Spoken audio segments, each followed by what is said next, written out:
করার জন্য, মাথা উঁচু করে বেঁচে থাকার জন্য একটা রোজগারের জায়গা পাবো? এসব জোকারিতে এটা রাজনীতি হচ্ছে। কি করতে চাইছেন? কোন পশ্চিমবঙ্গ, কোন ভারতবর্ষের জন্য আমরা লড়তে চাইছি? তার জন্য আমাদের ভোট।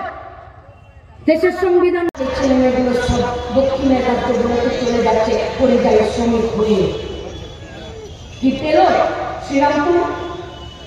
কি পেল শ্রীরামপুর? পেল এখানে যে স্টিল ঘাটটা যদি তৈরি হয়ে যেত, সেই স্টিল ঘাটের কাছে সব কারখানাগুলো এক জায়গায় যদি তৈরি হয়ে যেত, 1000 একর জমি, যে জমিটা ফাঁকা পড়ে আছে, সেই জমিটা আজকে জলের জঙ্গলে আর মজে দেওয়া পুকুরে ভরে আছে, সেখানে যদি আজকে কারখানা হতো, কটন মিলগুলো, জুট মিলগুলো আজকে যদি চলতো, তাহলে কি কাজ হতো না?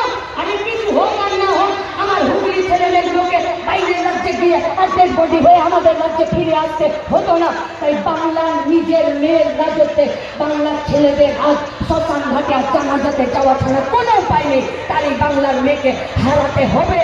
আর আমরা আপনাদেরকে কথা দিচ্ছি, শুনুন, এসে আমরা পুলিশ আর বিপ্লব দলে ভোট লড়িনি, নিজেদের কোমরের জোরে ভোট লড়েছি।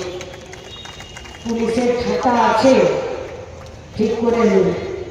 ছাতা আপনার একটা, যদি নিজের মাথায় ধরেন আপনার মাথা বাঁচবে, যদি তৃণমূলের মাথায় ধরে আপনার মাথাটা একটু অবাধে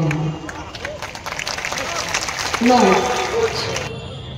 এবার এইটা যখন একজন বলছেন, তখন একজন বলছেন দিদি দিদি গুটাতে আসেনি। তো বললাম কেন এসেছিল ভাই? বললো টিএমসির নাতিদের দাদুর নাম মনে ঘোরাতে এসেছিল। যে এসএসসি কমিশনের চেয়ারম্যান তিনি ঘোষণা করছেন যে শুনুন দিদি, 26,000 তো চাকরি দিয়েছিলাম, 19,000 আমরা যোগ্যকে দিয়েছি, তো বাকি কথাটা বলো, পুরোটা বলো, আধা লাইন কেন বলছো? বলো রাজ্যের সরকারের ঘুষের টেবিলের জন্য পশ্চিমবঙ্গের বেকার ছাত্র যুবরা প্রতিদিন শাস্তি পাচ্ছে এ রাজ্যের তৃণমূল কংগ্রেস পরিচালিত সরকার এবং তাদের পরিচালনার নীতির জন্য। যদি আপনারা ঘুষের টেবিল না বসাতেন, যদি আপনারা ঘুষ নেবার জন্য মেশিনারি সেট না করতেন, পশ্চিমবঙ্গের বেকার ছেলে মেয়েরা ঘুষের টাকা জোগাড় করে সাদা খাতা জমা দিয়ে আপনাদের বাড়ির দরজায় লাইন দিয়ে দাঁড়িয়ে থাকতো না। পশ্চিমবঙ্গের তৃণমূল কংগ্রেস পরিচালিত রাজ্য সরকার আর এসএসসি কমিশন আজকে এদের দোষ। 28 জন জেলে আছে, তার মধ্যে 4 জন আছে যাদের নাম middleman. What is by middleman? দালাল বলে, দালাল। তার মানে পশ্চিমবঙ্গের তৃণমূল কংগ্রেস পরিচালিত সরকারটা, এসএসসি কমিশন, শিক্ষা দপ্তর, ক্যাবিনেট আর তার সাথে ফিনান্স মিনিস্ট্রি আর তার সাথে 5 জন দালাল, এরা মিলে গোটা পশ্চিমবঙ্গের বেকার ছেলে মেয়েদেরকে একটা ভাগাড়ের রাস্তা দেখিয়েছে। পশ্চিমবঙ্গের বেকার ছেলে মেয়েরা কেউ সাদা খাতা জমা দিয়ে ঘুষ দিয়ে চাকরি পাওয়ার এই যে সাহসটা করেছে, এটা পশ্চিমবঙ্গের তৃণমূল কংগ্রেস পরিচালিত সরকারের দিয়ে। তাই আমাদের কাছে বিপদটা বড়, বিরাট বড় বিপদ। উনি ধামা করে সিঙ্গুরে সর্ষের বীজ ছড়াচ্ছে। বাচ্চাগুলো বলছে দিদি এ তো আমাদের মুখ্যমন্ত্রী। আজ না 6-7 বছর আগে যখন ওখানে ছিলাম পেশাতে, বললাম হ্যাঁ বাবু।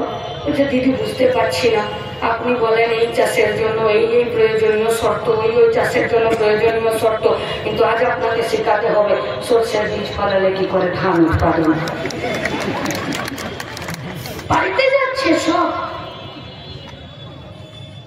হুগলি কিন্তু প্রচুর পেয়েছে, প্রচুর। কুন্তল পেয়েছে, শান্তনু পেয়েছে, কল্যাণবাবু পেয়েছে, আবার নতুন করে রচনা ব্যানার্জিও পেয়েছে। একজন গরুর দুধে সোনা খুঁজছেন, একজন সর্ষের বীজে ধান, আর একজন ধোঁয়াতে কারখানা। ভোট হবে।